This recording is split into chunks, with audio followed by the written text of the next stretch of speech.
Sa edad kong 25 ay nainlove ako sa isang lalaki. Sabi ko sa kanya ko na ibibigay ang lahat ng pagmamahal ko. At dahil mahal namin ang isa't isa, nagpakasal kami. Hanggang sa nagkaroon kami ng isang anak na nakapagpasaya sa aming lahat. Pero sa una lang pala. After 1 year, bigla na lang nagbago ang aking asawa. At hindi na siya naghanap ng sarili niyang trabaho. Simula nang mawalan siya ng trabaho, puro alak na lang at kung minsan ay madaling araw na siyang umuwi. Hanggang sa nagdesisyon ng pamilya ko na umuwi na muna siya sa kanila at maghanap ng trabaho. Akala ko gagawin niya yon, hindi pala. Sobrang sakit sa akin na iniwan niya lang kami ng anak niya at hindi na niya kami binalikan kailanman. Kahit man lang pagpaparamdam ay wala. After 8 years, may namit na naman akong isang guy. Sabi ko ayoko nang masaktan kasi baka mangyari na naman ulit yung naranasan ko. Pero sabi nga nila, ang pagmamahal ay nakakabulag. Kahit na alam naman nating mali, sumusugal pa rin para sa minamahal. May asawa rin siya pero hiwalay rin sila. Pareho kami ng sitwasyon at meron din siyang isang anak. Mahal ko siya at nangako siya na hindi niya gagawin sa akin ang ginawa ng ex-husband ko. Syempre sa una masaya na naman. Yung bang akala ko na matutupad na yung pangarap ko na magkaroon ng buong pamilya at magkaroon ng tatay ang panganay ko. Nagkaroon kami ng isang anak ngunit makalipas lang din ng isang taon iniwan lang din niya kami at humanap siya ng ibang babae. Sobrang lungkot ko noon. Hindi ko alam kung ano bang dahilan bakit ako laging iniiwan. Ginagawa ko naman ang lahat para maging mabuting ina at asawa. Pero bakit ganon? Mahirap magpalaki ng anak ng walang tatay pero pinipilit kong kayanin ang lahat para sa mga anak ko at gagawin ko ang lahat para sa mga anak ko. Sa kasalukuyan, muli na namang may isang lalaki na handa akong tanggapin sa lahat ng pinagdaanan ko. Eto na naman, may gusto na namang sumubok ng karupukan ko pero parang hindi ko na talaga kayang magmahal ulit. At same lang din ang pinangako ng dalawang lalaki sa nakaraan na mamahalin ako ng buo at hindi kami iiwan. Please Mami Len, give me some advice kung tatanggapin ko ba siya sa buhay ko. Gustong gusto kong magkaroon ng isang buong pamilya, yung masasabi kong akin. From our letter sender, Ronalyn ng Batangas.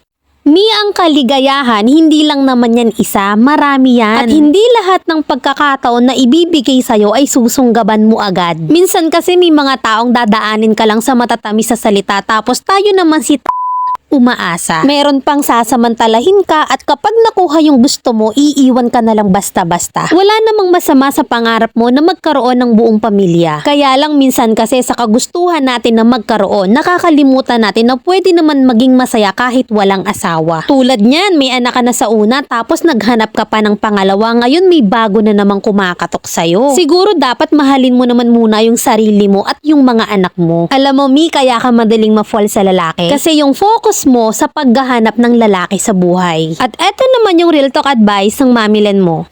Payo lang ha, kilalanin mo naman munang mabuti bago mo papasukin sa buhay mo. Kasi baka kagaya din yan ng dalawang unggoy na nakarelasyon mo. Don't repeat the history itself, ika nga. Tama na yung once or twice na nagkamali ka. The right thing to do is to make God as a center of your life before anything else. Siya yung unahin mo and you will see then you will get more than you ask for. At kung sakali na dumating man ang araw na may lalaki na magandang intention sa'yo ay nasa sa'yo pa rin naman yung desisyon. Pero tandaan mo na isaalang-alang mo palagi ang kapakanan ng mga anak mo. Tayong mga babae ngayon dapat magpakawais rin. Kung ma-involve ka man sa lalaki, huwag kang mag-anak para kung iwanan ka man, hindi masakit at hindi ka nahihirapan. Huwag kang mangolekta at magmahal ng lalaking manloloko.